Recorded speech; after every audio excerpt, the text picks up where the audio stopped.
الرحمن الرحيم آمين والصلاة والسلام على رسولنا محمد وعلى آله وصحبه أجمعين. Alhamdulillah, we are enjoying another Ramadan. We are more than half the way to the end. The only sad thing is it's going so fast, as usual. Inshallah, we are all benefiting, getting the best out of this holy month, days and nights, which includes the Laylatul Qadr in it. So we started doing the part on Ramadan from 29th letter. We came through until the 4th point. Inshallah, we will try to continue this week. We have Fatih Abi from New Jersey with us this week, inshallah. Also, our other guests are welcome to join us and help us with our reading, benefiting our reading.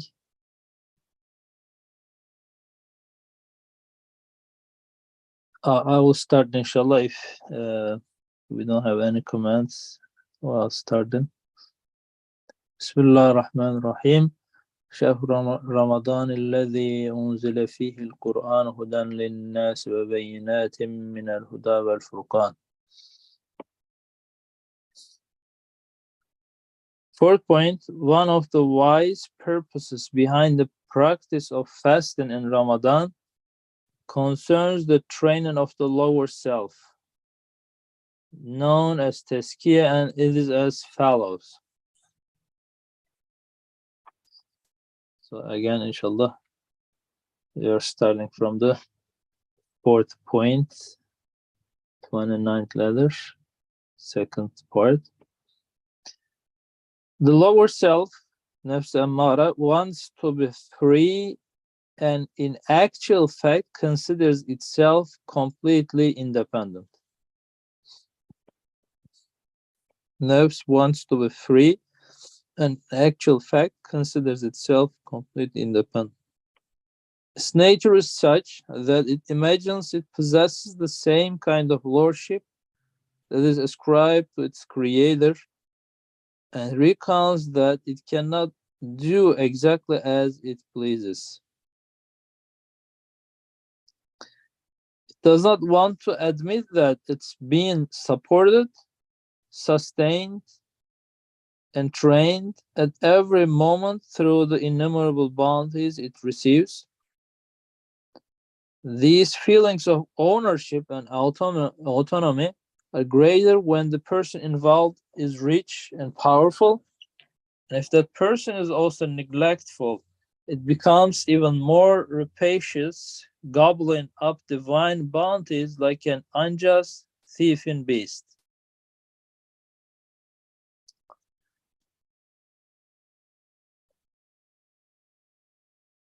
It does not want to admit that it's being supported, sustained, and trained at every moment through the innumerable bounties it receives. These feelings of ownership and autonomy are greater when the person involved is rich and powerful, and if that person is also neglectful, it becomes even more rapacious, gobbling up divine bounties like an unjust thieving beast. One of the reasons we are asked to practice self-denial in Ramadan is so that everyone's lower self, our nafs, whether we are rich or poor, may come to understand that it owns absolutely nothing and that it is itself owned. Fasting in Ramadan teaches the lower self that unless there is a command from its true owner, it's unable to complete even the simplest of tasks. It cannot even stretch out its hand towards water. The Ramadan fast thus shatters the lower selves, the nafs, imaginary ownership and lordship. Consequently, the lower self begins to worship and give thanks as befits its true duty.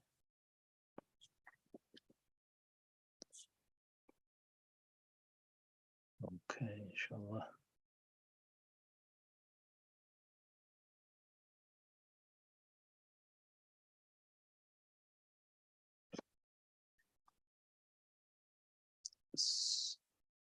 So inshallah, maybe we can start reflecting on everybody will, actually experience this in his or her own nafs. So how it goes, besides the Ramadan, maybe we should reflect on that often, and how we just step by step go towards certain things, and they become habitual, and we just wanted to quit some of those, but later on we are not able to. But here it starts at a very critical point. So we start thinking that since we have this free will, uh, this is kind of our own milk, this is our own possession, and we can use it as we pleases. Actually, I guess it's all starts at that critical mistake, that we do in the very beginning. And by the time that we experience the life, it just gets stronger and stronger, and eventually it takes the situation, it takes such a shape that it's very hard to fix. So the Ramadan is actually, the fasting is kind of a coming back to the factory settings in a way. Inshallah, I want to turn to Fatih abi. Abi, assalamu alaikum, welcome. Wa alaikum assalam. So, how is Ramadan going, first of all? It's good. Alhamdulillah. Alhamdulillah. So, in this sense, what's your observation so far? The difference between the before the Ramadan and during the Ramadan. What's the most significant part for you? Dealing with our nafs. Maybe we can. I mean, I just want to say a couple of things about the ownership. Sure. As we all know, individualism is very prevalent in these days, and then especially in Western societies in America. So everybody thinks that they can be independent of everybody else, and then they can be the king of their own realm. It's not only in America, actually. For example, for earning money here in America, we say, I make money, so-called. Or, for example, when I think of Turkish, when we say about earning money,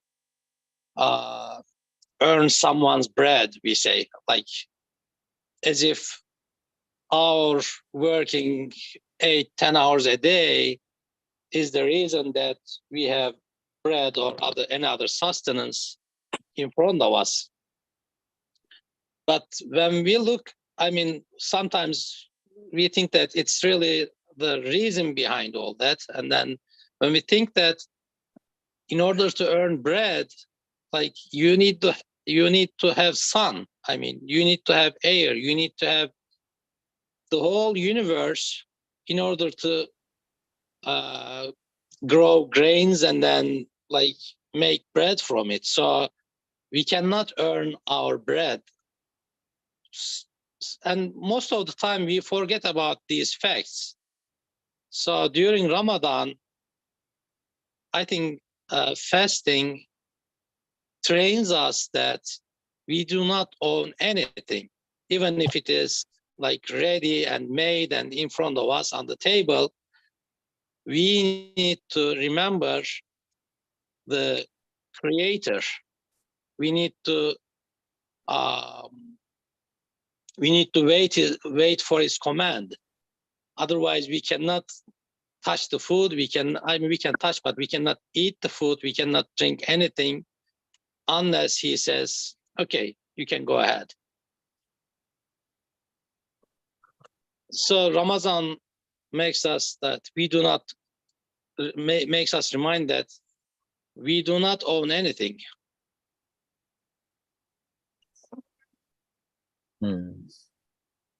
So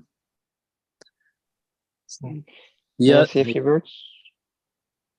Oh, Mustafa, welcome. Yes, please. Yeah, Yeah. go ahead. Sure. Yeah. I mean, it is. I think it's a very great point from Fatah is that right the nafs and its um, imaginary ownership is a real important part of the fasting. Because like even in this risala, right, in the Ramadan risala, out of 9 points that Ustad Nursi makes, 3 of them are actually about nafs, right? The tazkiyah and the taming that beast, that nafs. Fourth, fifth, and ninth. So, and in fourth, right, this concept of ownership, this concept of imaginary lordship, right, is being addressed as far as I can see, and it is right. It is a training period, and unlike reasoning, right, like nafs is this actual phrase, right? Gobbling up divine bounties like an unjust thieving beast, right? It almost becomes like a beast with no reason, right? Like when you think about a beast, it does not really want to reason with you, sit down and listen to you. So there is some action needed to tame that beast. So and fasting is like that. Looks like it is. It trains our nerves. It tells it that it cannot see itself as the king of its domain, right? Like Fatab said, it does not have that imaginary lordship that it assumes it does have, and because of that training period, it knows that it is not the owner, but is being owned. It is something that not the actor in everything, but it's being acted upon by a divine will. And that looks like it is necessary for nafs, because if we do think that we own everything, if we think that we are free to do anything we want, when our nafs does that, it means it does not listen to the reason or voice of any sound justification or anything for it to stop doing what it's doing, or stop going into illicit pleasures and things like that. So I think it is really important part of fasting, this tazkiyah of the nafs, this cleaning, this purification of our nafs. Looks like it is a very major part of it. And yeah, I just wanted to share that from my end. Yeah, thanks so much, Mustafa. So uh, again, this concept of ownership, so it should always trick us, or like uh, bring us back to the core idea, which is again, we are kind of deluding ourselves constantly with this fake ownership, thinking that, this is my life, this is my body, this is my decision, and this is my, you know uh, domain. So in everything, again, we need to start seeing of course, the real owner, and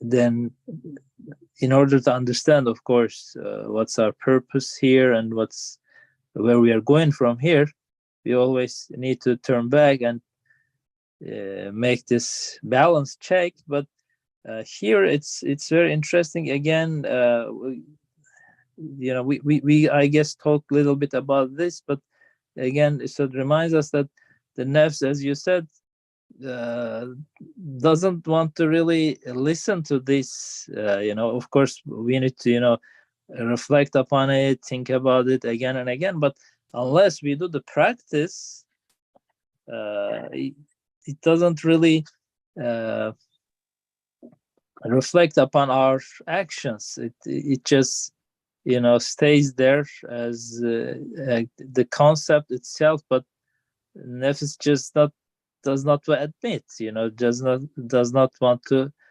uh, accept that in a way, maybe with the idea, but not with in the practice. It has its own domain, and free will and free access to the things. But in reality, the Fatabi just a little bit mentioned about it.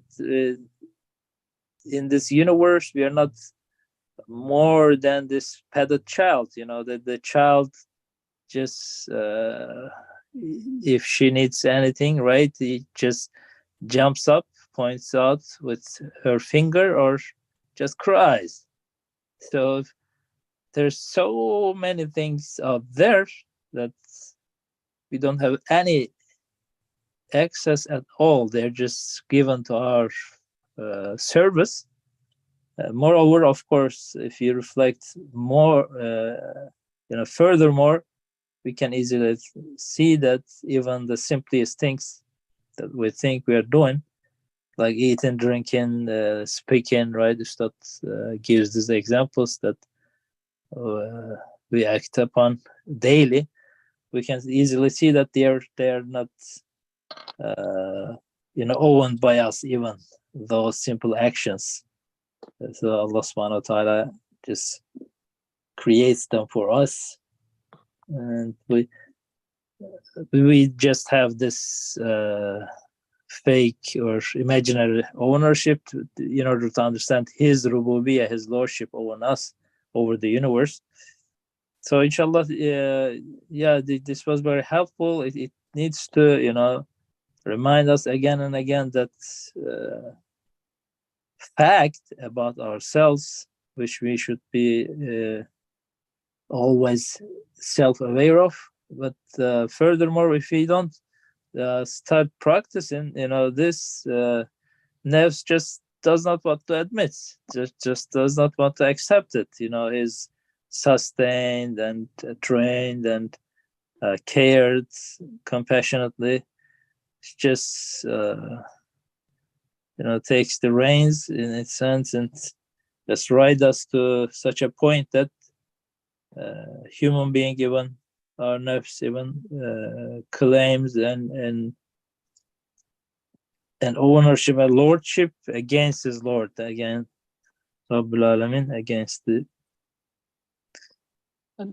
I just want to add something else too. Yeah, I mean, this fourth command, this fourth point makes me like reminded of my like military duty days. And then like in military, who did the service knows that like you go, you take your food, and then you go sit at the table, and then you wait for the highest ranking official, and he says you can eat, and then you start eating, otherwise you cannot start eating. So like, especially when you're like in lower ranks in the military, you are reminded of the fact that you are under command on doing everything. So like you are owned by the military. It's like it's as if you are owned by the military, and you are under command, and you need to wait command for everything. It's reminded to you like at least like maybe 10 times a day, but especially like during meal times, yeah, your food is ready, but somebody has to say you can eat, and then you start eating. Otherwise, like at home, you can just eat it. So like Ramadan makes us understand that we are under command of Allah subhanahu wa ta'ala. And like uh, we see that during iftar time, just we wait for the like sunset, or if you are in a Muslim country, you can hear the azan.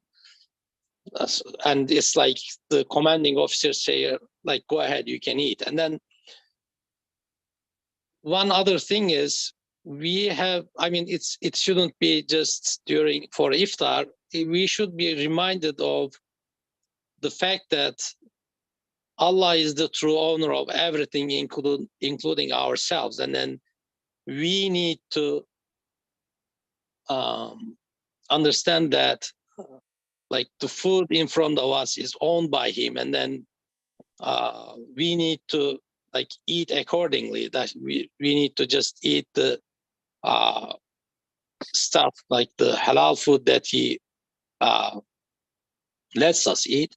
And then this shouldn't be just this thinking shouldn't be just for 1 month during Ramadan, but throughout the year. I mean, we are not owned by Allah just during Ramadan. We are owned by Allah like throughout our lifetime. So we need to like stretch that time, and then in the aware. I mean, we need to be aware of the facts throughout the year. But Ramadan, everything just like every year, it renews our understanding that we are not the owner. A point that Fatabi's comment reminded me of, if I may, is that the concept of like freedom, right, sometimes is being distorted, right, in the modern society. It's like, or self-ownership, self-control, right? These things are touted as things that are very important. And these are the things that like essential to your being, or like you got this, you own this. The type of coaching style is not really making much serving us in our best interest, in the sense that it does not really work like that, right? It's like we don't really control, as Fatab initially said, right? Like for a food, an apple to happen, to come to existence, it needs the sun, the seasons, the tree, the all the things that is necessary for it to come to existence, and we do not control them, right? So if we cannot control everything else around us, we cannot claim ownership of ourselves. If we do, then everything else becomes a burden for us, right? Fatabi gave that great example of the military. Like when you are joining the military, you let go some of your freedoms, in the sense that you cannot do everything as you wish, as you desire.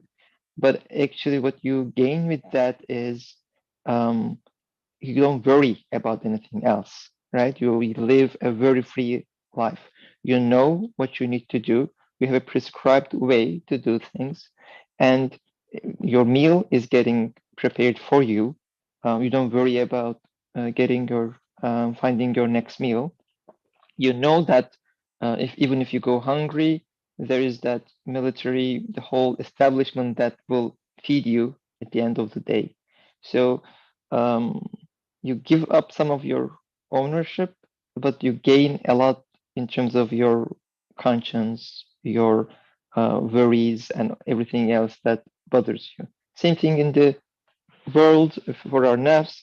If we try to delude ourselves in thinking that we have self-control, we can control everything, we own ourselves, then all the worries, all the troubles about the things around us will drown us in their thickness. But if we let go some of that, say that it is Allah subhanahu wa ta'ala who own me from to his command, I submit. What that gives you is the freedom, the real freedom, because now you are a slave, but you are an empowered slave of the Lord of the universe, right? You are not just any owned entity. So you gain a true freedom by not worrying about anything else in the world, and you are able to, within the bounds of Allah subhanahu wa ta'ala's laws and commands, you are actually free and empowered, and it gives you actually a greater sense of control, a greater sense of freedom, a greater sense of very free lifestyle. I just wanted to make this point because we sometimes get this concept of freedom and self-control a bit wrong in our societies. Yeah, thank you so much, Mustafa. It's actually very interesting. Like I'll say two-edged sword. So if you are apparently successful and everything is on the way, we just start thinking, oh, I'm the owner now. I can do whatever I want. I'm the one. Nothing can stop me. And all of a sudden, if we fail doing something, or if we cannot get something we want now, it's a complete breakdown, because I was thinking that it's all mine, and I can do whatever I want, and but in reality, this just tells me that I am not capable of even training my own self. So what else I can claim ownership upon? What else I can just uh, experience or enjoy as I wish, if it is not mine. So if myself is not mine, so it's very interesting how easily we forget it, and how it destroys us in many aspects, in many ways. Just of course that the biggest mistake is forgetting about our owner, Allah subhanahu wa ta'ala. But practicing this, we just hurt ourselves in many ways, but we don't even realize that, and then start complaining about other things. Yeah, thank you so much. It was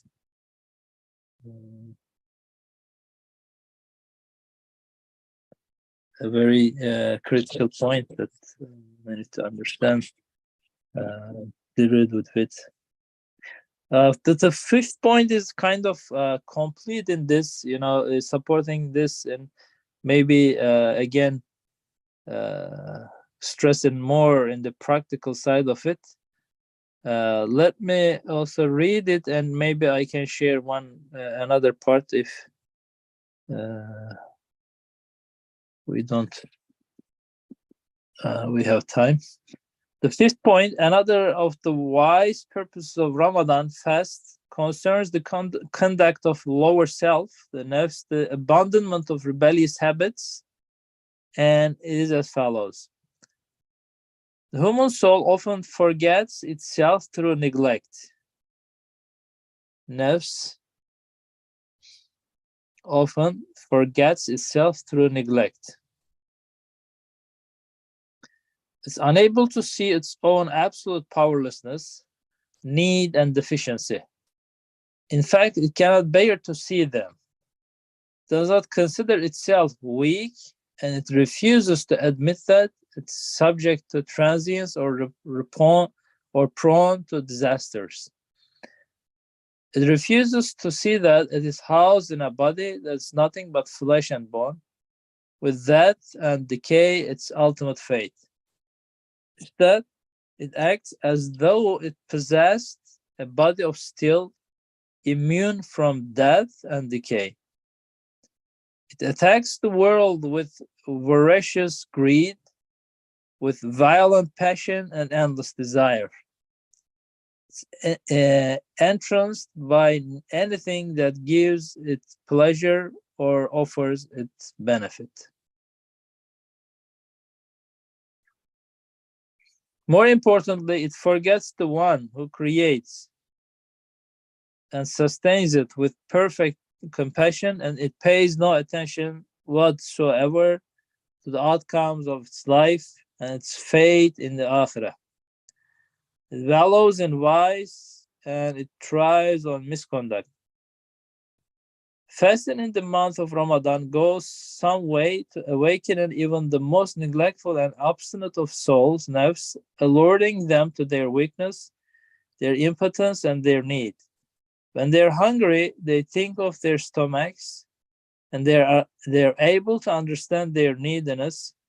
They realize how frail their bodies actually are, and they come to perceive how much they are in need of kindness and compassion.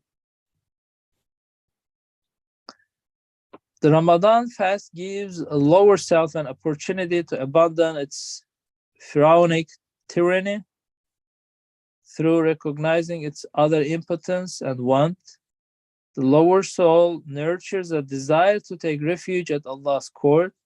As long as negligence has not already destroyed its heart, nafs prepares in Ramadan to knock at the door of divine mercy with the hand of gratitude.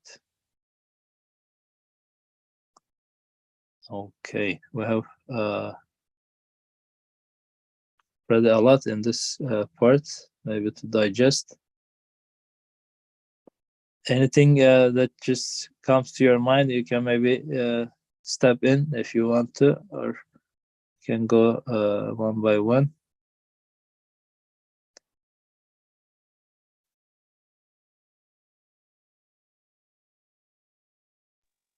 Tabi? I mean, Ramadan, like, makes us understand that, like, what being a human means. And so, like, I'm just gonna repeat myself, but we need to be, gives us some lessons and trains us for a month.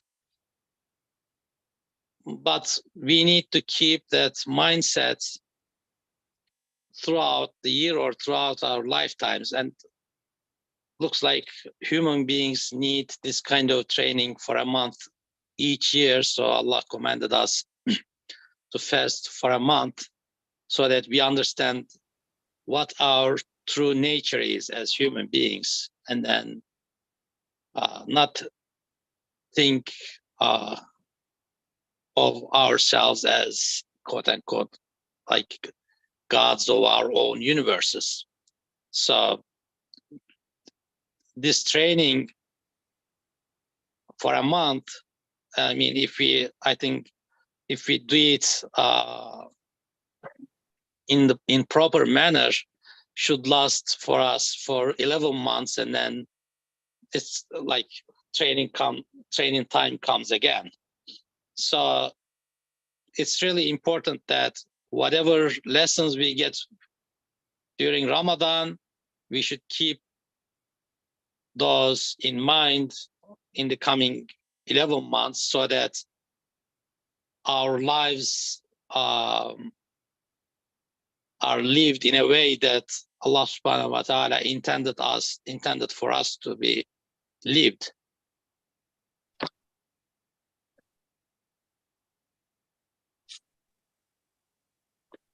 Yeah. I would like to also, if I may, just as Fatab said, right? I mean, the living, like the conduct. I think this part especially emphasizes that, right? Like the akhlaq, right? Like there is that, like in the fourth point, I guess we discuss more on the theoretical level or more on the belief level, the ownership level, and then in the fifth, as just pointed out by Karabi, about the more practical aspect, a bit more about akhlaq, right? A bit more about conduct, like how the nafs forgetting that it does not own itself, but also in this part, forgetting that it is nothing but flesh and bone. It does not really have a body made of steel, although it wants to think like that. Um, and but thinking that and forgetting, because when you forget your true essence, your true self, which is again just decaying, worldly flesh and bone, you tend to not think about the hereafter. You tend to not think about your creator, and then those things can lead you to a degradation in your conduct, in your akhlaq.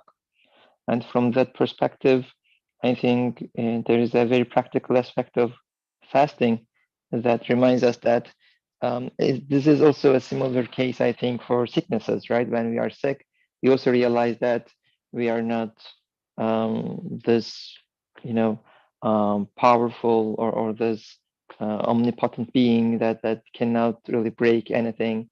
Um, so we are this very fragile things that can be broken with easy sicknesses, but also with things like hunger that we feel we don't really possess anything of our own that would make us powerful. We are always being sustained. We are also always being kept healthy, by someone other than ourselves. So that gives us that pulls us from ghafla, that pulls us away from these heedlessness, that neglectful state, and inshallah, connects us back to our Creator and keeps us from going into these um, troubles about akhlaq, right? And fasting is also recommended outside Ramadan as well, right? So if you want to keep your akhlaq in a positive manner, um, that is also in hadith is being advised. So there is definitely that very practical aspect of fasting about this part, I believe. Oh, when we say akhlaq, I believe we take it very lightly. It's just as if to us, some social norms that it's good to go with, to be on the safe side, or to be just kind and respectful for the others. But here Ustad puts it in such a way that it's really eye opening. Uh, Maybe we can also remember the part on the second flash about Ayyub alayhi salam. Ustad talks about how, as you said, spiritually also we are sick and in need of cure. Our inner dimension is more sick than the Ayyub alayhi salam's body in a way. In that part, you start explaining how these little things can take us to the extreme. You also used a very critical word to me. You said we start thinking we are not that omnipotent being. Yeah, how can a weak, needy, sustained human being can come to such a point? How can I think that I'm kind of self sustained and you know I'm just enough for myself, and I'm kind of uh, does not really need to listen to anybody else. So it's step by step. Nefs gets this trick that if I don't just listen to Allah subhanahu wa ta'ala's commands and make this little mistake step by step, it takes me to such a point that uh, it just does not want to accept it. It just does not want to admit any other lordship in his dominion except the nefs, the lower self itself. It's very interesting concept. Uh, so it explains that, right? It just, does not pray, and then uh, doesn't want to think about any punishment, and then denies the punishment, right? So it takes you this small things. It looks like I'm just, oh, this is a little sin, or this is just, you know against this, norm or akhlaq, or tradition. But step by step, the nerves goes to such a point that it becomes impossible to turn back and listen to any advice. And then, then what, how can I, help myself then? I just realize I cannot even,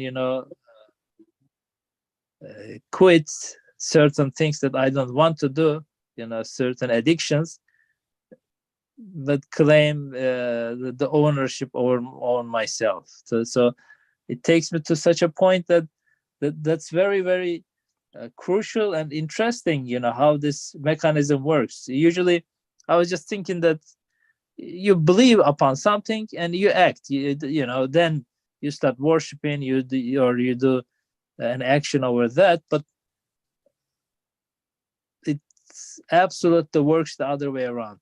However we live, however we practice, however we, you know, uh, do the action, it eventually affects how we believe, how we observe things, how we just think. Right? It's so it works both ways.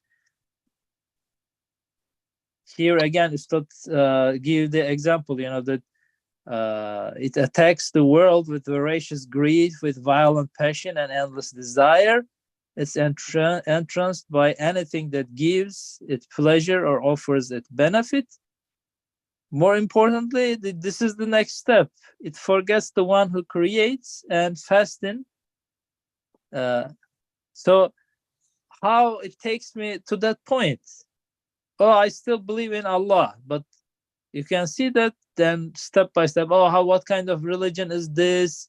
Why this is wrong? Why this is haram?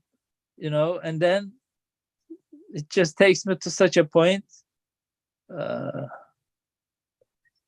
yeah, I still remember God, but it doesn't mean anything for me anymore. So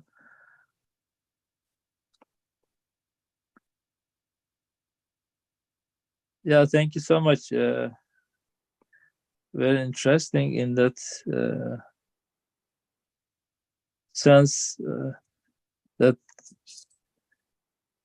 habits or conduct or akhlaq, how small things eventually just affects all our lives in a way. Yeah. Can I add just one thing? I mean, in my earlier readings, I didn't think about the connection between the fifth point and sixth point that we're gonna read. I don't know if this week or next week. I mean, the connection between fourth and fifth points are really easy to understand, because like fifth point builds upon fourth point.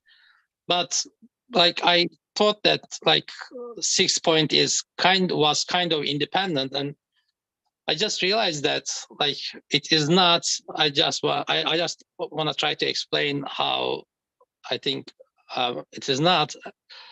Like fifth point is about conduct, akhlaq, and it just made me remember a hadith. People asked Aisha radiallahu anha about conduct of the Prophet sallallahu alaihi wasallam, like how was his akhlaq, and then she answered, "Do you not read Quran?" And his akhlaq was Quran, and khuluquhu Quran, she mentioned. Yeah, very interesting. Yeah. Yeah, and Ramadan is the, like, 6 point is about Ramadan is the month of Quran, and we know that it started being revealed in the month of Ramadan, Laylatul Qadr, and then and also in 6 point Ustad is gonna explain to us how Ramadan makes us addressee of the Quran, and like 5th point makes he explains like how Ramadan improves our conduct, and the best of conduct is, of course, conduct of the Prophet sallallahu alaihi wasallam, and it is the conduct that Quran teaches. And I think Ramadan is the best time to educate ourselves about that, because it is month of Quran, and like with the fasting, our conduct improves. I don't know if it was like clear enough. Yeah. Thank you so much, Fatah. It was very clear. Alhamdulillah.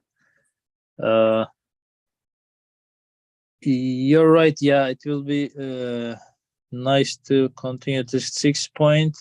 I just have one thing in mind. If we have little time, but if I can get it, maybe it will be also a good summary for what we already read.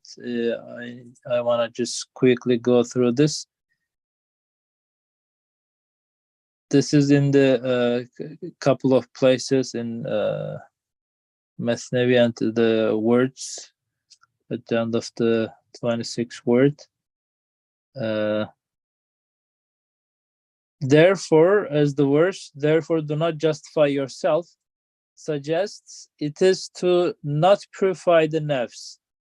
For on account of his nature and innate disposition, man loves himself, and indeed he loves himself before anything else, and only himself. He sacrifices everything other than himself to his own nafs. He praises himself in a manner befitting some object of worship. He absolves and exonerates himself from faults in the same way as far as he possibly can. He does not see faults as being appropriate for him and does not accept them. He defends himself passionately as though worshiping himself, even using on himself the members and faculties given him as part of his nature in order to praise and glorify the true object of worship, Allah subhanahu wa ta'ala. He displays the meaning of the verse, who takes as his God his own desires. Man ittakhadha ilahu hawahu.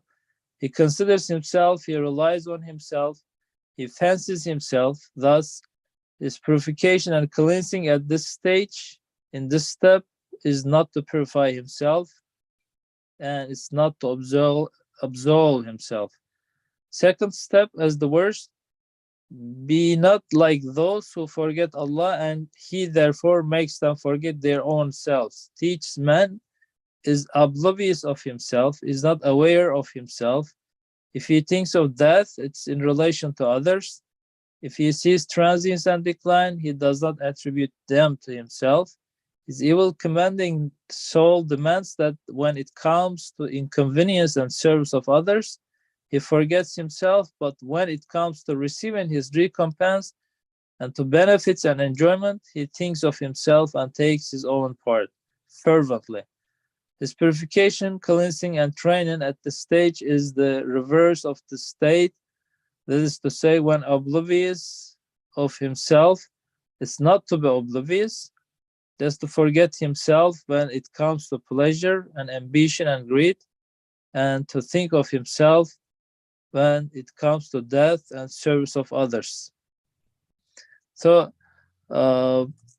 this is also very interesting how the mechanism works, about, you know, what we experience, what we observe, and it just uh, affects our thinking, you know, our acceptance. We just uh, start giving ourselves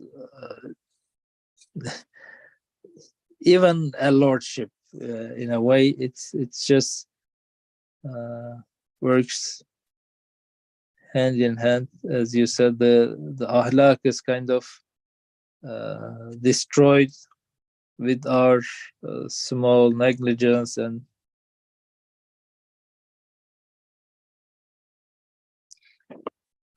we are kind of at the end of our times. Mustafa abi, Fatih abi, any conclusion remarks before we stop? Maybe I can also go through the 6 points quickly, and we can start discussing next week. But